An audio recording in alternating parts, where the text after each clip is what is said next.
apparently you're interested in time, so it seemed appropriate to talk about going to the beginning of time. And I want to talk about the efforts we've made to go back and to the earliest moments of the Big Bang. And we are on the threshold of potentially a revolution in that regard. So that's what I want to talk about, and I hope my remote will work. It's the one thing we haven't checked before, which I will now. Usually it requires two or three times before it. There we go. Okay, this is the universe we live in. This is the most recent Hubble Space Telescope picture, the multi-chromatic image, which means the colors are real. Every image in this, every dot in this image is a galaxy except for that one. So there are 100 billion galaxies in the observable universe, approximately, each containing 100 billion stars. And and in this case, the faint blue galaxies are the darkest, are the most distant galaxies. So the most distant galaxies in this image go back to maybe about 10 billion light years away. So we go back 10 billion light years into a universe that's 13.8 billion years old. So it takes us some of the ways back, and with the successor to the Hubble Space Telescope, the James Webb Space Telescope, will go back to the earliest star formation, the first light in the universe, which probably happened between a few 100 million years and 1 billion years after the Big Bang. But with light, with visible light, that's as far as we can go back. When you look at this image, by the way, the fact that there are many galaxies is interesting.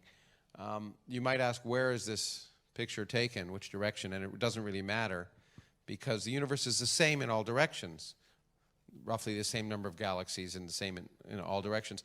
That is a surprise because of time, in a sense. Because if you look at light from the most distant end of the universe in that direction, then now is the first time in the history of the universe that those regions can communicate causally, since no signal can travel faster than light.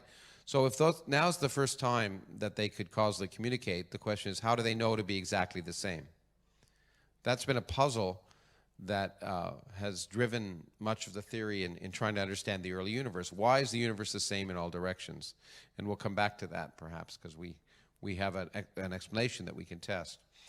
But with visible light, this is as far back as we can go. We can go back further, and the farthest we can go with electromagnetic radiation is the cosmic microwave background radiation. When the universe was about 300,000 years old, it became transparent to visible light, essentially, or to electromagnetic radiation. Because before that, before the time of 300,000 years, the temperature of the universe was greater than 3,000 degrees Kelvin. And when the temperature was higher than that, then basically hydrogen would be dissociated into protons and electrons. And you'd have a plasma. And a plasma is opaque to radiation.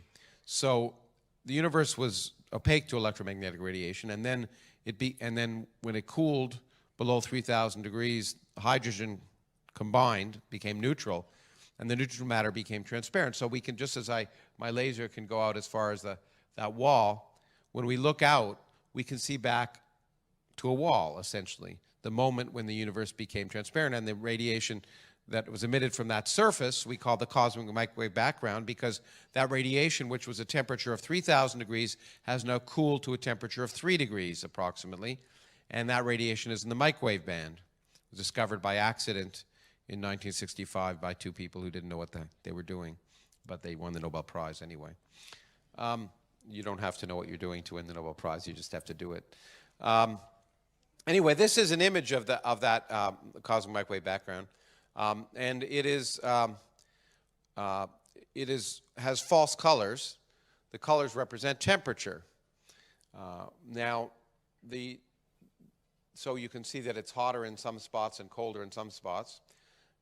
Therefore, it certainly doesn't look completely uniform across the entire sky. Now, before I explain that, let me just explain this is a projection of that surface at 300,000 light years. It's essentially the same projection as we would have projecting the surface of the Earth, although that's upside down. There we go. My wife is from Australia, so I try not to be Northern Hemisphere centric. And so the projection I just gave is this one here is the same. So this is up and that's down, looking at the sky. This is where our galaxy is, the plane of the galaxy. So this is just pollution in between us and that microwave background surface 300,000 light years after the Big Bang. This is a baby picture of the universe. At least 2 Nobel Prizes have been given for it. Because this radiation, the light that's observed from, in this case, came from the universe when it was 300,000 years old, well before any structure, any stars had formed. And you see that there are primordial lumps. There's hot spots and cold spots. Now, as I say, the variation here is somewhat an illusion because it's extremely uniform. The hot spots are roughly 1/100,000th of a degree hotter than the cold spots. So this is, the universe is uniform at that time in temperature to almost 1 part in 100,000. That uniformity is again striking and unexpected in some sense, because there's no within the context of the standard Big Bang picture, though it shouldn't be uniform, because this region here could never have communicated with that region there. Yet to 1 part in 100,000, they're uniform. Now, as I say, this is the pollution from our galaxy, and by measuring this over different frequencies, this radiation it looks like a black body. The radiation emitted from the galaxy doesn't, and by comparing the two, you can try and get rid of the galaxy. This is the best current picture taken with a satellite called the Planck satellite, and launched by Europe, in fact, and where the galaxy has been removed. So this is the best baby picture we have of the universe. And you can see the hot spots and the cold spots. The question is, first of all, why is it so uniform? And secondly, what created the small lumps? Because without these hot spots and cold spots, the hot spots and cold spots represent regions where there's a little more matter and a little less matter than average.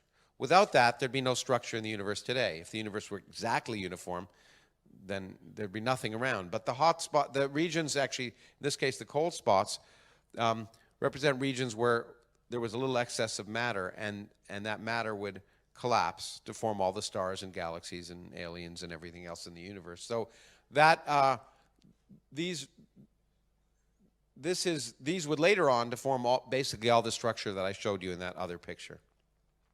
And we have an understanding potentially how that can happen. In fact, it requires lots of exotic physics, including dark matter and dark energy, which I won't talk about, but I'll be happy to answer questions about.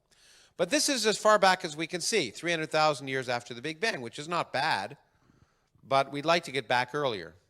But this is as far back as we'll ever be able to see in electromagnetic radiation because of that wall. Because at earlier times, there's no way electromagnetic radiation can propagate through that dense plasma that was the early universe.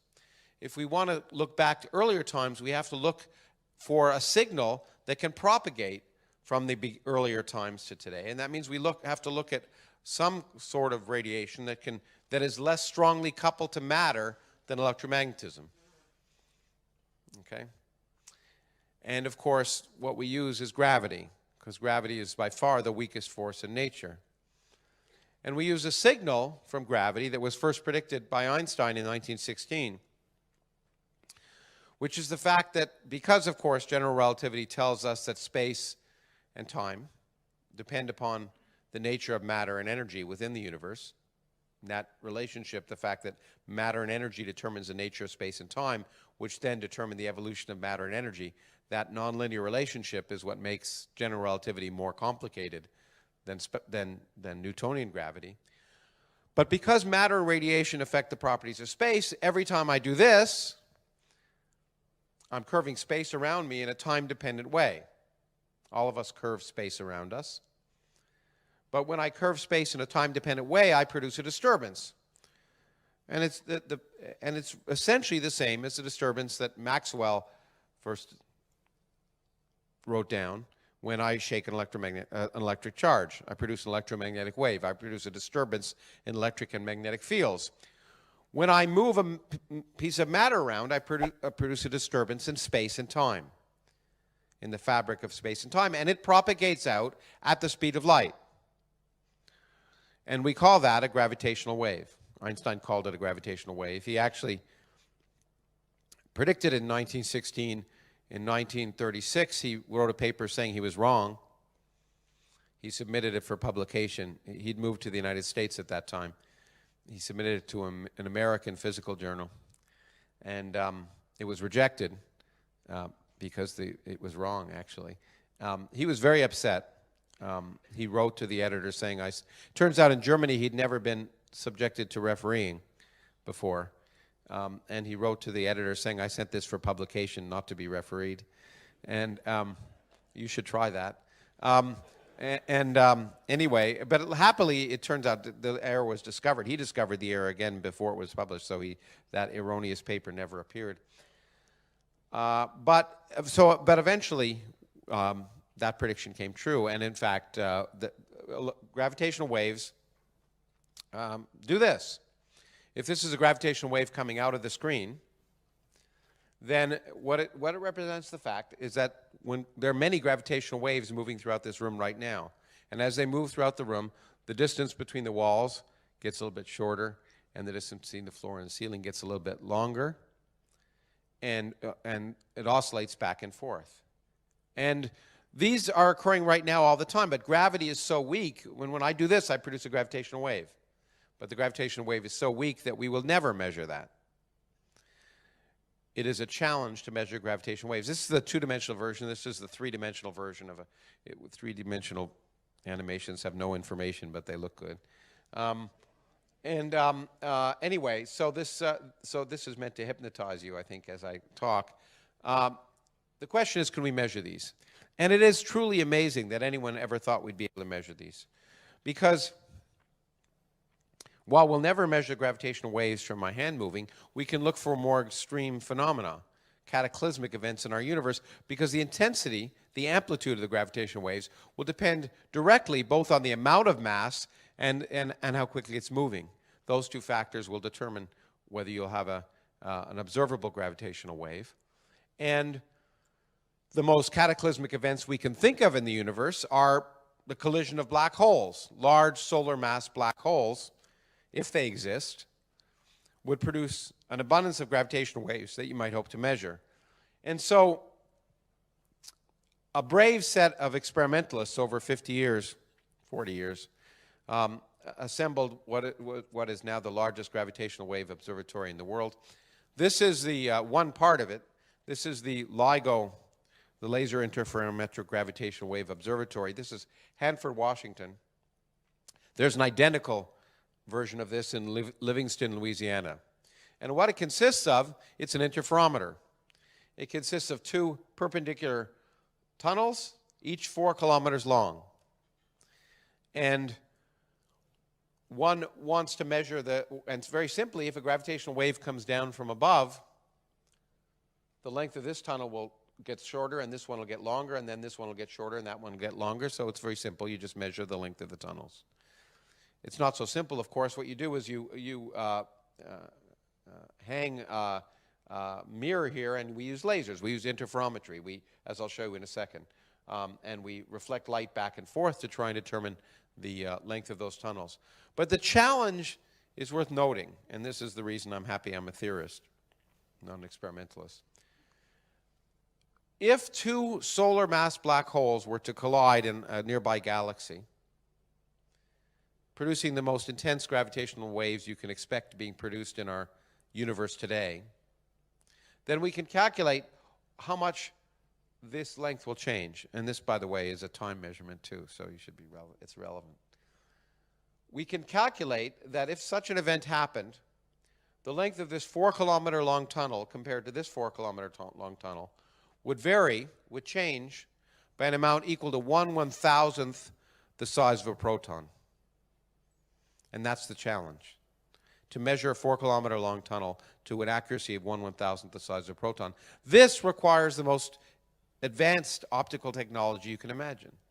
Because I'll talk about quantum mechanical vibrations later in a different context, but even if you're reflecting light off the surface of a mirror, even the quantum mechanical vibrations in the mirror generally exceed that. So we have to use squeezing. We have to use sophisticated quantum optics that basically cause the quantum fluctuations in the mirror to be in this direction and not that direction. One of many, many bits. And we send incredibly intense lasers with a very high vacuum and bounce them many times off one another. And schematically, this is what one does, which is what one does in interferometry. One has a mirror, and one basically separates the light rays into two, and one looks for interference here. And one very carefully arranges things so that it's a null, so that these the waves, when they reflect, come back out of phase, and so there's no signal on the mirror, and we see darkness. So they're exactly out of phase. And then with small changes in this length, one can look for a signal on the mirror that basically gets brighter and darker. That's the idea. Okay. Now, you can imagine that this is a challenge because of the fact that we're looking for a variation in an amount equal to 1/1000th the size of a proton. There are many things that cause vibrations in this system. If a truck hits a pothole 20 miles away from this machine, it will cause a vibration that will exceed the signal you're looking for. So there's lots of background, and that's one of the reasons why we have two detectors.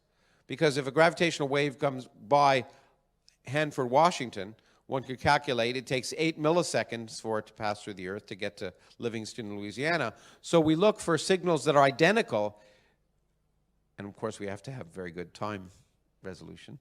We look for signals that are identical in Livingston, Louisiana, and Hanford, Washington, but separated by 8 milliseconds. But even that is not the only way we can do this. Now, we need more than that. Now, this detector was originally built in 2000, and it had only the resolution of 1/100th the size of a proton. It was operated because who knew? Maybe there were bigger events than we expected. Nothing was seen. The detector was upgraded over a course of 15 years. And on September 14th in 2015, it went online with a resolution precision of 1/1000th the size of a proton. And Ray Weiss, who was involved in the original proposal, said that there should be an engineering run. No data should be taken as the machine was tuned up, which is what you do. I'm sure those of you who do frequency standards do a tuning period before you actually take measurements. Happily, the graduate students didn't listen. So the machine was turned on, and 1 hour later, a signal was observed, an unambiguous signal of gravitational wave. The first observation of gravitational waves in history. Now, here are the observations. Now, before I go into them, just having the experimental technology is not good enough because there's still lots of background. You have to know what the signal is you're looking for. If you didn't know what the signal you were looking for, there's no way you'd be able to extract the signal from background. And while the experimental technology was not available till 2015, the theoretical technology was also not available till the early parts of this century. Because when two black holes collide, you're in a region of very strong gravity. And the calculations are the space itself is bending and boiling and bubbling like a turbulent sea. And it required new methodology, theoretical technology, to calculate what the gravitational wave signal would be, and it required supercomputers. That was all put together, and being able to interpret, do time intervals, basically, and understand what time was in the context of general relativity. All that came together also at the same time. And those two things came together, so this was the first time in human history that we could have possibly even measured a gravitational wave, and it's amazing that within 1 hour of putting all those things together, one kindly occurred that was measurable. Here is the signal in Hanford. Here's the signal 8 milliseconds later in Livingston, Louisiana. The two superimposing each other identical. And you can see this somewhat smoother curve is the prediction if two black holes, one 36 times the mass of the sun, one 29 times the mass of the sun, collided and coalesced in a galaxy 1.3 billion light years away. So it's kind of amazing that this coalescence occurred 1.3 billion years ago, and if they'd waited an hour to turn on the detector, would have missed it. It's incredible. It's an amazing story in that sense. So this is a platinum signal. We have detected gravitational waves. Now, what happens when these gravitational waves come in? It's as interesting and as daunting as the detector technology is. The observation itself is remarkable. I'm going to show you a video of this is an artist rendering, clearly, of what it would look like. Here are the two black holes. They're bending space around them, so you can see the light is distorted around them, and it's slowed down. These two black holes, in the last moments of their life, are orbiting each other at 200 times a second.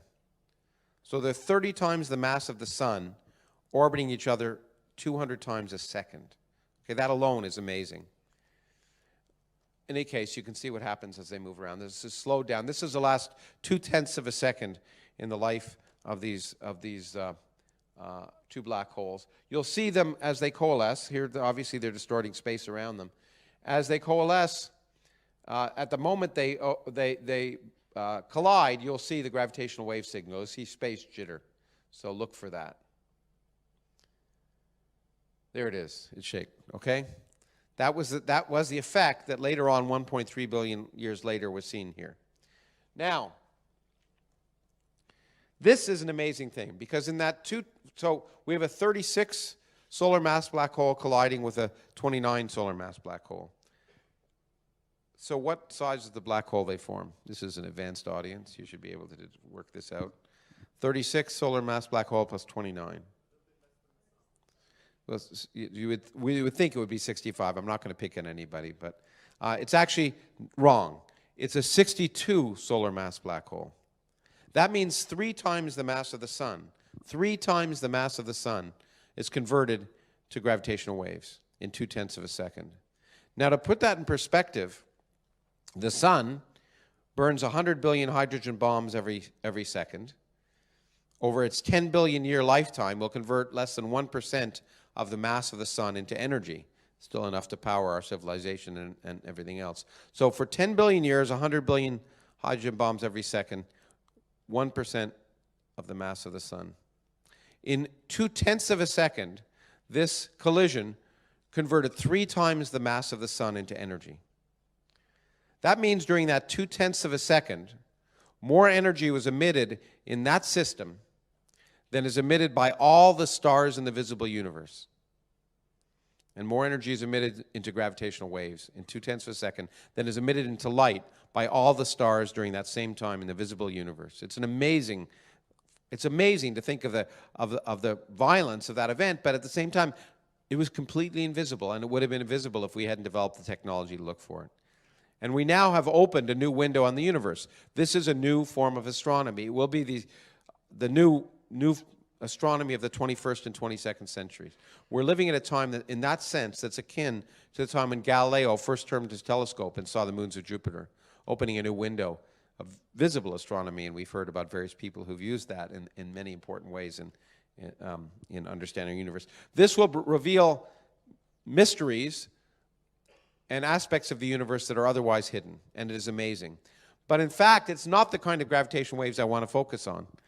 It's one kind. The discovery is remarkable, and it will win a Nobel Prize this October, I expect. But there's another source of gravitational waves that's more interesting, and those come from literally the beginning of time. And we have another kind of detector to look for them too. This is one of the detectors. This is at the South Pole. This is the Bicep Detector at the South Pole. It looks at the cosmic microwave background radiation, which I told you comes from the time when the universe was 300,000 years old. But in fact, there's an imprint, there's a signal we think is imprinted in that radiation that comes from a much earlier time, a time when the universe was a millionth of a billionth of a billionth of a billionth of a second old. A millionth of a billionth of a billionth of a billionth of a second old. If we can see that signal, we will observe what the universe was like when it was a millionth of a billionth of a billionth of a billionth of a second, which is a time, I think, that's shorter than any of the times that have otherwise been considered at this meeting, probably. Okay. Now, this detector, in order to do this, we have to use sophisticated technology because the imprint in the microwave background is very small. So, in fact, the South Pole is not cold enough. we have to send liquid helium down there, which we do only in the summer. I was amazed when I first learned this about 20 years ago. Maybe you know this, but we can't send aircraft down to the South Pole in the wintertime. We can go to the moon. Well, that was faked, but we can no. And we can go to the deep ocean. We can go, but we can't go to the South Pole, so we send it in the summertime. That's why this particular picture that I'm going to show you is one of my favorites. It's a picture taken from the Bicep telescope at sunset in the South Pole. Now, sunset in the South Pole happens once a year. So, but because we can't send aircraft down there, if you're taking this picture, you're there for the winter, which is why it was taken by a graduate student. Okay. Okay, so what signal are we looking for? Well, now I don't want to make this just a qualitative talk, so I want to talk a little bit of physics and introduce you to a little bit of quantum field theory, which is the theory we need to describe the early universe. The current idea is that in the early history of the universe, when it was a millionth of a billionth of a billionth of a billionth of a second old, the universe underwent a rapid expansion, increasing in size, in volume, by a factor of at least 10 to the 90th in a millionth of a billionth of a billionth of a billionth of a second, due to the fact there was an energy stored in space. If you put energy in empty space, it's gravitationally repulsive, and it caused the universe to expand very fast, and that energy eventually was released. That's this theory called inflation, and I'll talk a little bit about it later, why we think it happened. But it produced, the wonderful thing about this theory is it explains the two questions that I gave you earlier. Why does the universe look the same in all directions? And why are there small lumps? Where did they come from? Who created them? Certainly not God. Physics. Okay? Now, the first answer is quite easy to the first question. Why is the universe the same in all directions? If the universe expanded by a huge amount in a short time, then regions which would otherwise, now when we look at the universe, we think that this is the first time they're causally connected. But if at early times the universe was much smaller than we would have otherwise thought, those regions were in causal contact. And before inflation happened, they could thermalize, and the universe could become the same in temperature. So there was enough time for the temperature to become uniform. So inflation would, in some sense, predict why the universe is the same. It would predict the universe looks the same in all directions, because what would happen then is the universe would expand out very, very fast and get frozen in that situation until that energy was released, and we'd cause a hot Big Bang. But that Big Bang would be uniform. So one of the first predictions of inflation is the universe should be uniform in all directions. Great. But it goes beyond that. It predicts small lumps, and it's amazing that those small lumps are due to quantum mechanics. At the forefront of physics today is in some sense quantum engineering, is trying to look for macroscopic manifestations of quantum mechanics, be it by quantum computing or quantum teleportation. And so using quantum mechanics over macroscopic scales is kind of one of the forefronts of the technical aspects of physics. But in fact, we're all manifestations of this. As I look out at the lumps in this room, we're all macroscopic quantum mechanics, because inflation says that those lumps that later created the galaxies and clusters and eventually stars and planets and people came by quantum mechanics. And I want to explain to you how that happens. So we have this period. Inflation, we think, happened when the universe was very early, at 10 to the minus 35 seconds. And it underwent this rapid period of expansion.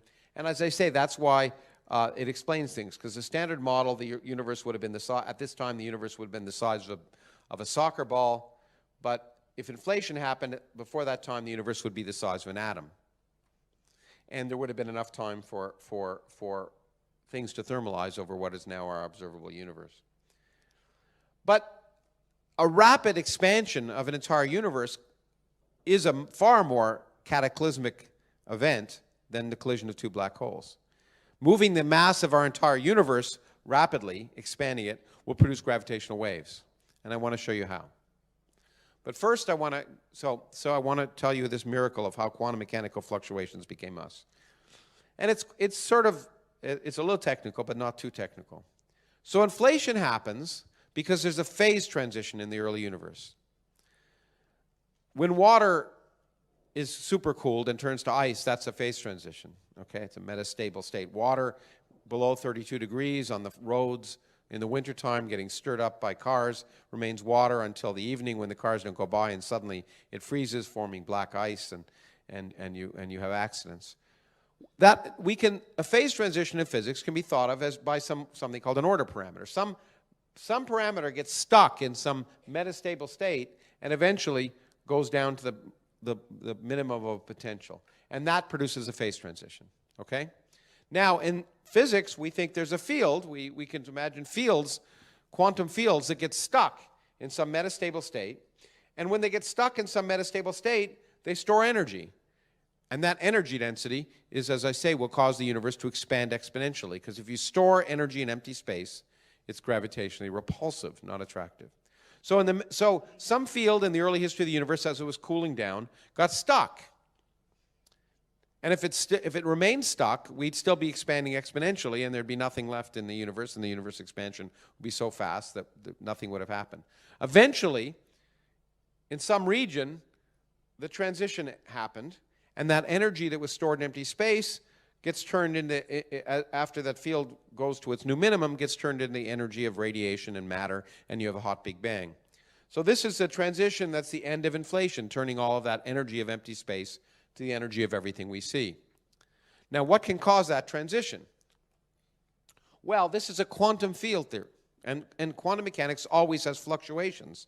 So that field is not still, it's fluctuating due to quantum mechanics. And it turns out that the scale of those fluctuations is determined by the energy stored in the field. It's the only dimensional parameter around in the problem. So the scale of all fluctuations have to have a scale determined by the only dimensional parameter in the problem, which is the energy stored in the field. And so we can say that this field, the expectation value of the fluctuations in this field, is proportional to that parameter. It's called the Hubble constant. It's related to the energy density stored in that field. That's simple, okay? Now,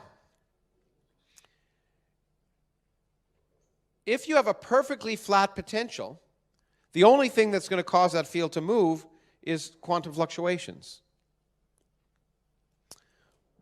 Okay? If, however, you have a potential that's strong, that has a strong curvature there, a big slope, then in addition to the quantum fluctuations, there'll be a classical rolling down of the field.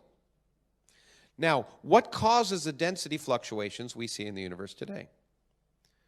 What happens is that due to quantum fluctuations, one region in the universe leaves inflation before another region. And when things are inflating, the energy density is constant. It doesn't change. Once you've left inflation and you produce matter and radiation, then the energy density changes as the universe expands. The energy of nothing doesn't change. The energy of something gets diluted as the universe expands. So the region that leaves inflation a little bit before another region will have a little bit smaller energy density today, because that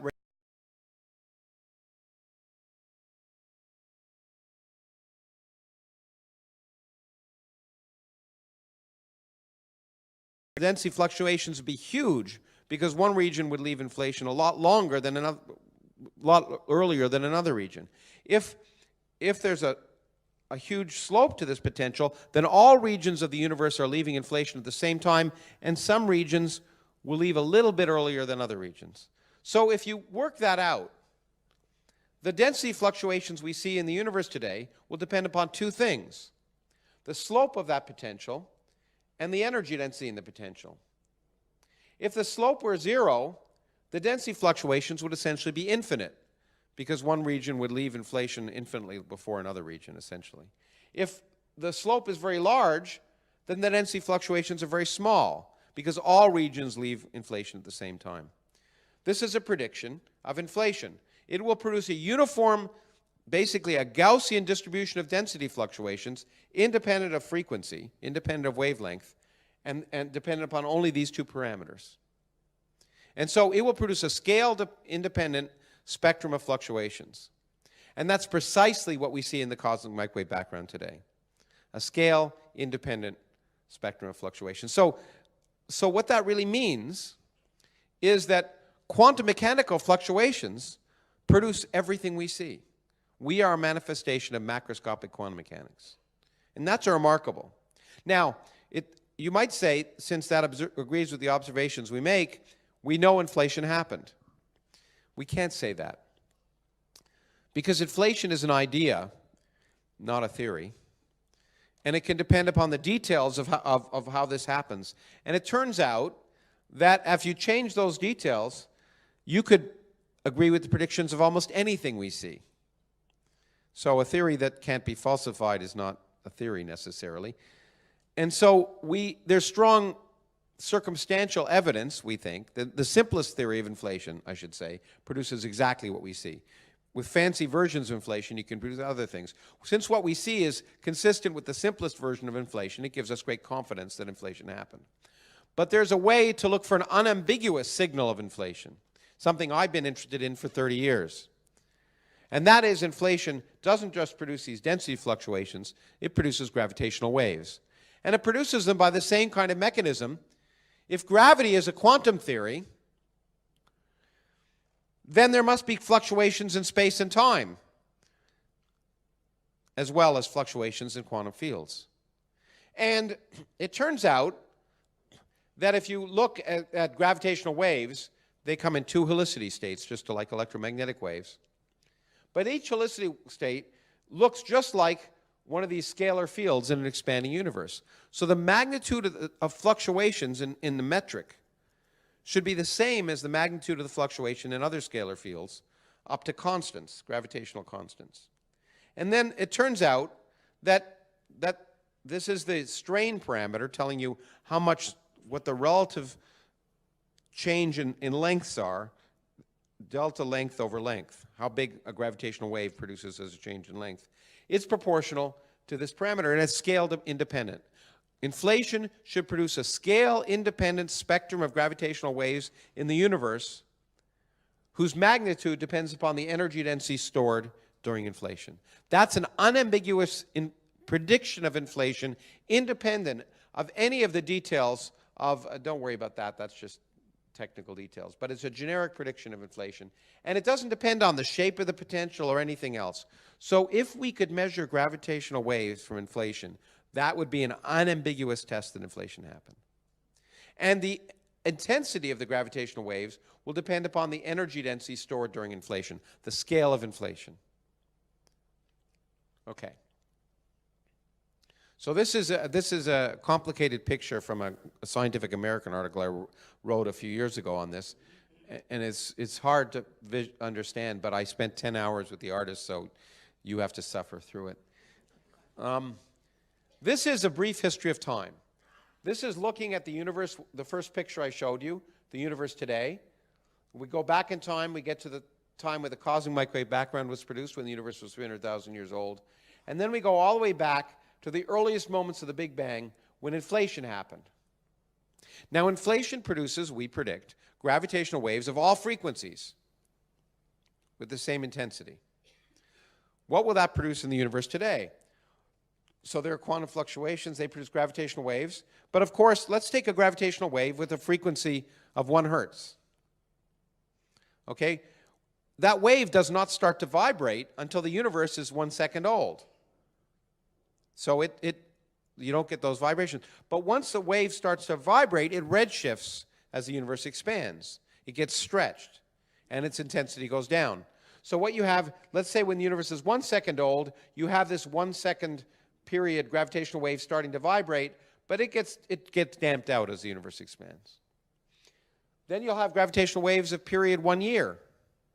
When the universe is 1 year old, they'll start to vibrate, but then they'll get damped out. Let's say 1,000 years, there'll be gravitational waves that'll damp out. But there will be gravitational waves of period 300,000 years. They will just begin to vibrate when this cosmic microwave background is formed.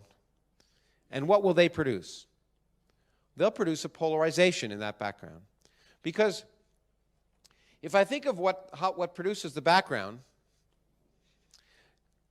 what produces the microwave background is, say this is an electron at that moment when the universe becomes neutral. It's about to be captured by hydrogen. It scatters radiation, and it scatters radiation uniformly. The radiation, if the radiation is uniform, it scatters that radiation to us, and then it gets captured. And that's the creation of the microwave background. The last electrons that are scattering radiation just before the universe becomes transparent. But if a gravitational wave the size of the visible universe comes by, then the universe will shrink in one direction and stretch in the other direction, at least from the reference frame of that electron. And that means that electron will see more intense radiation in this direction than that direction. And that will produce a polarization signal. If you think about it, if you work it out, if you have an electron and you have more intense radiation in one direction than another, and you work out the scattering, you'll find out that in the perpendicular direction, the radiation will be polarized. And it turns out you can work out the kinds of polarization that happen, and we label one kind E mode polarization, another kind B mode, to reflect the same kind of things we talk about as divergence and curl in electromagnetism. But it turns out gravitational waves produce a very specific type of polarization in the microwave background because they're quadrupole waves. That's all you need to know. So we can look for this kind of polarization in the microwave background as potentially a signal of gravitational waves of period 300,000 years that were generated at the beginning of time. It's not easy. Here's what, take a small region in that picture I showed you earlier, the hot spots and the cold spots. There are going to be random polarizations of the radiation. So this is what the universe would look like, what the signal would look like if there are no gravitational waves. And this is a signal with gravitational waves. It looks exactly the same. It's a signal that's 1 part in a million. It's damn hard to look for. Nevertheless, experiments like Bicep were designed to look for it.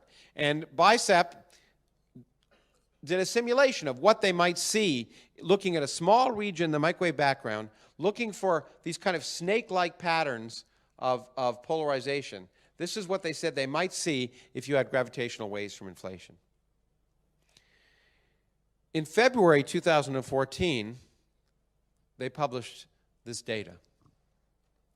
It was exactly what we predicted. Exactly. These are exactly the amplitude and the shape of gravitational waves that you would imagine in polarization produced by gravitational waves from the beginning of time. They claimed we observed gravitational waves from a time when the universe was a millionth of a billionth of a billionth of a billionth second old. If this were true, this would be a direct measurement of what the universe looked like, of the physics of the universe at the beginning of time. Now, I say if it were true, and the reason you're probably not aware of it is because it probably isn't true. It may not be true. And the problem is this. This is another way of plotting the effect, what gravitational waves from the beginning of time would do to the microwave background. This is a multipole expansion. This is looking for the intensity of polarization as a function of angle on the sky. And this is the prediction of inflation. That's all you need to know. That's the prediction of inflation. This is the data they took. Look pretty good. Now, what are all these curves? These are noise, backgrounds. There are other backgrounds that will produce polarization. There's polarization in our galaxy. Radiation that's coming from our galaxy is polarized. And also, dust in our galaxy. If the dust particles are polarized, electromagnetically polarized, they're dipoles, then they'll scatter radiation and produce also polarized radiation. So this was the estimate of the dust in our galaxy, and it certainly didn't seem to get in the way of the signal. So this was from the Bicep detector. At the same time, the Planck detector, the satellite was up there, and it was also designed to look for polarization. Clearly, this would be a Nobel Prize, and the Planck people were very upset that they got scooped by the Bicep people. But they were very happy because the Bicep looked at a small region of the sky, but Planck looks over the entire sky in many different frequencies, and they could measure dust. And they, within 2 months, produced a figure that said, okay, this part here is this. This is the prediction for inflation. And this is what they said could be due to dust in our galaxy. It turns out our galaxy is much dustier than we thought. And they said dust could produce a signal of the same intensity polarized dust in our galaxy could produce a signal of the same intensity as was seen there. Now, it doesn't have the curvature that you see here, but, you know, this could be just an accident of the eye. And they were very happy because they said maybe these people are wrong. Now, this is really a very important part of science, one of the reasons I love science. Because these people hated these people. And these people hated these people. So what did they do? They didn't cut each other's heads off. They said, let's do a joint analysis and find out what the right answer is. Because they didn't care who, and ultimately who was right. They cared what was right. And they did a joint analysis. Now, the two experiments look at different regions, so you couldn't do things exactly. But it turned out when you do a joint analysis, things are different. So let me just show you what. This was the original result that came from Bicep. It was some number that is 0 if there's no polarization, and it's non-zero if there's polarization due to inflation. And the number was very large. It was 0.2. And you could see that with high confidence, they claimed to observe gravitational waves from the beginning of time. This, and I'll go back for a second so you can see it, this was the new analysis. The likelihood, this is a likelihood plot, and so the likelihood is still maximum at some non-zero value of this quantity r, but it's not 0 at 0. And this is why this is physics and not medicine. Because what you can work out is that there's a 92% likelihood that the signal is non-zero, but 92% is not good enough if you're going to make a great discovery. In my field of particle physics, you need 5 sigma, 99.9999995%. Okay? And so if you read the paper that came out in February of 2015, it says the final result as expressed as a likelihood curve yields an upper limit of r of 0.2 at 95% confidence. It peaks at 0.5, but disfavors 0 only by a factor of 2.5. This is expected by chance 8% of the time. So in 8% of the universes we live in, you'll see a signal like this just due to noise. And so while if you followed this, the media said, oh, the signal's wrong. It's not clearly wrong. They may have seen something, but they haven't seen something at the level of confidence where you can claim a discovery. And we are building new polarization detectors at the South Pole that are more sensitive. And so we may know the answer in the next year or two. It may be that we can't get an answer. Because while we were lucky enough to be able to extract the galaxy from the temperature fluctuations, it could just simply be that the galaxy is so dusty, we can't extract the signal from the beginning of time for that. We may not be able to do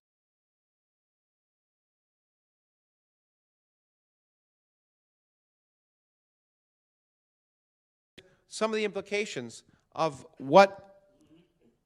if that signal is true, what it tells us. It's kind of remarkable. I was going to do one. It actually, one I will tell you, but I was going to show you the math, but I decided not to. One of the interesting things is that I talked about quantum fluctuations in space and time. We don't have a quantum theory of gravity. And some people have argued maybe gravity isn't a quantum theory. We have no evidence that gravity is a quantum theory. It turns out if you could measure these fluctuations, we'd be able to prove that gravity is a quantum theory. And it's a paper we wrote a few years ago. So it would be remarkable. The first thing we'd be able to say is that gravity is a quantum theory, and we need to find what that quantum theory is. We still don't know, but it would tell us that gravity is, that space and time themselves are quantum mechanical. They fluctuate quantum mechanically, which would be remarkable if you're interested in time. At some very small time scale, the Planck time becomes a stochastic quantum mechanical parameter. But the other thing is thinking about what happened here. Inflation happened because of some phase transition. When phase transitions happen in particle physics, the nature of forces change. That's what we mean. We know a phase transition happened, at least one in the early history of the universe, because we know that there are two forces that are very different now, electromagnetism and the weak force, which actually are unified into a single theory we now call the electroweak theory. And when the universe was a millionth of a second old, those two forces began to diverge because of a phase transition related to a field we call the Higgs field, which we discovered by looking for the particles associated with that field called Higgs particles. And CERN in 2012 discovered those particles. So we know that phase transition happened. But if inflation happened, it happened due to a phase transition much earlier. Why would we expect a phase transition to happen? Well, it turns out these are the three non-gravitational forces in nature, the strong force, the weak force, and the electromagnetic force. On scales we measure, they're very, very different. The strong force, which holds together quarks and protons, is very much stronger than the weak force, which is responsible for nuclear reactions and electromagnetism, the electromagnetic force. But it turns out, due to quantum mechanics, we can show that as you explore those forces on nature on smaller and smaller scales, the magnitude of those forces changes. And since, by the Heisenberg uncertainty principle, exploring things on smaller scales means using more energy to do it, if we think about it, as we explore systems with more and more energy, the magnitude of those forces changes. And it was known in the 1970s, it doesn't take a rocket scientist, to realize that the weak and electromagnetic forces get stronger on smaller scales, but the strong force gets weaker, and maybe they unify together at a certain scale. And that scale we called the grand unified scale. If they were unified, it was a scale 15 orders of magnitude higher in energy than the energy of a proton, or 15 orders of magnitude smaller in scale than the size of a proton. Well, it turns out that hope didn't work out. We can now measure these things exactly. If the only forces in nature and the only particles in nature are the ones we measure, it doesn't work. But it was soon realized that if in fact there was a new symmetry of nature, which we look in particle physics think of as being useful for other reasons, if that new symmetry came into play and new particles in nature came into operate at a scale around the scale where the Higgs particle exists, then the way those forces would change would be different. And lo and behold, they would unify at a single point at the scale. This represents a phase transition, because before that, all the forces in nature would be unified. Afterwards, they would diverge. This phase transition could be associated with the scale of inflation. That's why we think inflation may have happened. And the amazing thing is that if we measure gravitational waves from inflation, we will be able to probe the physics at this scale. Well, actually now 16 orders of magnitude higher in energy than the scale of the proton. 13 orders of magnitude higher in energy than we can explore at the Large Hadron Collider. We will never be able to create accelerators that can probe this energy directly. To create such an accelerator would require a radius of the Earth-Moon distance. That's not going to happen, given the economics of the world today. Not going to happen anyway. Now, we do build other devices to look for things that could happen at that scale, because, interestingly enough, to go back, if the three forces of nature unify at that scale, then it produces another interesting phenomenon. Diamonds are not forever. Protons will decay. All the matter in the universe will decay. Happily, for those of you who have diamonds, the lifetime of a proton we can calculate, and it's about 10 to the 33 years, which is 23 orders of magnitude longer than the current age of the universe, so you don't have to worry. How could we measure such a phenomenon if every proton lives 10 to the 33 years? Well, it's quantum mechanics, so it's probabilistic. If we could get 10 to the 33 protons in a room, one of them would decay each year. So he built a large detector. This is the largest detector. Where do you get 10 to the 33 protons? 50,000 tons of water. And in the Kamioka mine in Japan, there's an amazing machine where we in a working mine, 50,000 tons of water with the laboratory cleanliness of a clean room, put together with 11,000 phototubes waiting for a proton to decay. We haven't seen one decay yet in the last 20 years. Of course, remember what happened with the gravitational wave detector. If this machine goes offline for 1 second, and that's the second when it decays, then you have to wait again for another 10 or 20 years. So the fact we haven't seen anything, it doesn't indicate anything yet. If we measure inflation, if we measure gravitational waves from inflation, we will know the scale of inflation and we'll be able to predict how this could occur and help us build new detectors in the future. Alternatively, there is near here, the most complicated machine humans have ever built, the Large Hadron Collider at CERN. If you go to Geneva, near here, if you take the TGV, you can see Geneva, and if you go out at the airport, you'll see beautiful farmland, but underneath the farmland is a 26-kilometer long tunnel with amazing detectors. No, I guess I didn't present detectors. I was going to, with amazing detectors inside of them. And the point is that the Large Hadron Collider detected the Higgs. But maybe it will detect supersymmetric particles. In fact, many of us thought it would detect supersymmetric particles before it detected the Higgs. It didn't. But it's still running, and it's going to run for 20 years. If it detects the supersymmetric particles, it will give us independent information about the possible existence of grand unification. So measuring gravitational waves from inflation will not only give us a picture of what the universe was like when it was a millionth of a billionth of a billionth of a billionth second old. And by the way, I would argue that is the greatest single development in the history of physics. Those of you who work on time frequency measurements know, I think, that if you can improve the precision accuracy of your experiments by a factor of 2, that's a big deal. By an order of magnitude, it'd be amazing. Right now, the earliest we can see into the universe is when it was 300,000 years old. If we measure gravitational waves from inflation, that will improve our measurement accuracy by a factor of 10 to the 49th. We will go back to measure from 300,000 years to a millionth of a billionth of a billionth of a billionth of a second. Never in the history of science have we taken a leap like that. It would be the most important leap in the history of physics. But there's a last thing I want to mention, and that is kind of remarkable. If inflation happens, it generically produces more than one universe. We now mean something different by universe than we used to mean.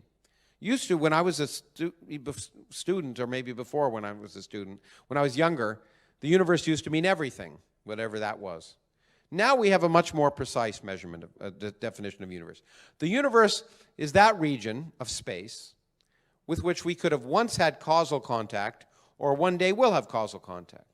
Namely, it's that region of space that could, even over an infinite amount of time, communicate with one another. Okay, that's a reasonable definition of universe, because anything outside of that cannot impact physically on anything inside of that. Now, inflation causes the early space to expand exponentially. And what happens is, because of quantum fluctuations, some region leaves inflation here. It's like a seed forming, a snowflake forming. A phase transition happens here, and we get a hot Big Bang. But the rest of space is still expanding exponentially. And then later on, some other region may leave inflation, and some other region. But the space between those regions is expanding exponentially. And inflation, in fact, in general, is eternal. Space is generally, most of space is still expanding exponentially. We live in a region where a hot Big Bang happened. And if that's the case, then we live in a multiverse, not a universe. We live in a space in which there are many different universes. And interestingly, when you leave inflation, the physics that results after inflation can depend upon how you leave inflation. Just like if you have ice crystals on a window pane in the morning, they can point in many different directions randomly, depending upon how the phase transition happens.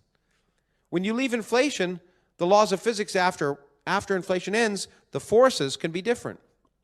And that means in each universe, the laws of physics can be different. This is sort of an artist's rendering of what you would expect. This is sort of inflation, the regions of space happening, expanding. In between them, there's some universes forming. And in some universes, the laws of physics are such that galaxies form. In other universes, the laws of physics are such that no galaxies form. And if that's the case, we may understand why the parameters of the universe are the way they are. And it's kind of it's a disappointing result if it's true.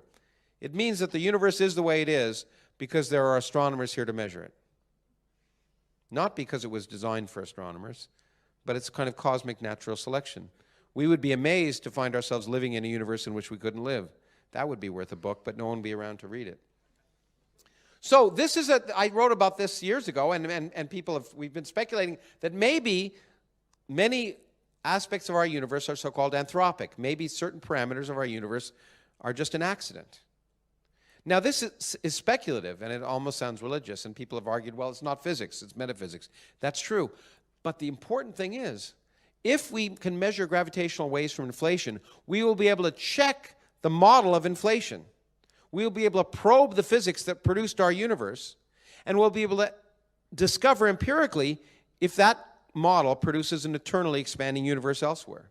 So even though we won't be able to measure these other universes directly, we will have a model that describes the three forces of nature, other than gravity, that may make 51 predictions, and the 52nd prediction is that there's a multiverse. We can check all the other 51 predictions, and if they agree with observations, we pretty well are confident that the 52nd prediction is correct. It's the same as 1905, when we first predicted the existence of atoms, when Einstein did his calculations, PhD thesis calculations. No one thought we'd measure atoms. No one imagined we'd ever see atoms. We all knew they existed. If we can measure gravitational waves from the beginning of time, we will not only learn about the beginning of our universe, but the beginning of many universes. And I find that remarkable. We are living in a remarkable time. Going back to the original picture, this is the universe we see. It is amazing to be living at a time where not only that we can see this image, but we're on the threshold, potentially, of going back and observing the universe at its very beginning, the beginning of time. It's an exciting time. Thank you very much.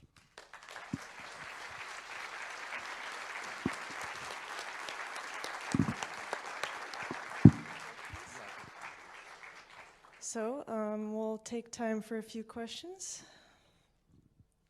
And it's hard to see you guys, if there are any. Professor Handel?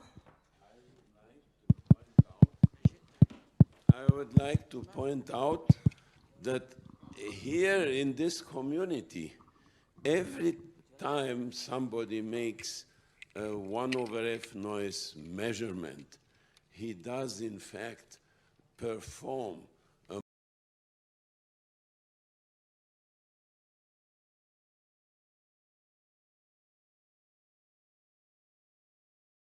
we have been doing that, the community, since 1925, since people learned to amplify signals.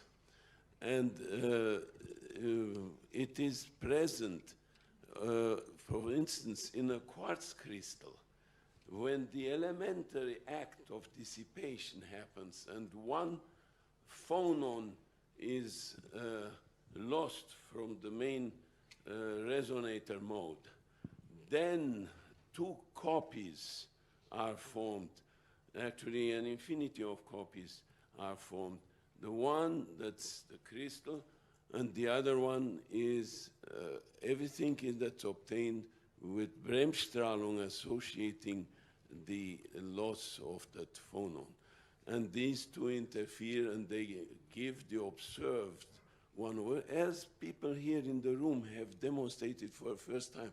I'm talking about the professors at Franche-Comté University. I'm talking about, for instance, Fabrice Stahl. I'm talking about Bourquois, Sibyl, professors from Paris. 8 of them, in a collaboration of 5 years, have proven this, standing on the shoulders of Fred Waltz from NIST, of Van der Zeel. Okay, thanks very much. I didn't really hear a question there, but... Yeah, well, I'll take it as a comment, but usually comments are longer than questions. But look, the work that's being done in many areas here and elsewhere on measuring macroscopic quantum mechanics is remarkable. And as our precision increases, we'll be able to do even more interesting measurements. So in no sense was I arguing that this was the first example of the measurement of macroscopic quantum mechanics. I was arguing that it may be surprising to people that the universe itself and in fact everything we see in the universe is an explicit example of macroscopic quantum mechanics. And so to the extent that we can measure in the laboratory, we have greater confidence that our application to the universe works. Are there any other questions? Oh, okay. James Camparo. So I've wondered about this for a long time. People talk about quantizing gravity, and so that's quantizing the metric. But the metric comes from the field equations, and so the metric is defined by mass, energy, density. All right, because maybe that's where I'm getting confused. But so couldn't it be that the metric is classical, but it takes on quantum appearance because it's being generated by quantum mechanical matter? Okay, Einstein's equations equate the metric, not really the metric, but something related to the metric, a curvature tensor, to the energy momentum tensor of matter. Okay, and what you're talking about is something called semi-classical gravity, where you have classical gravity which interacts with quantum material.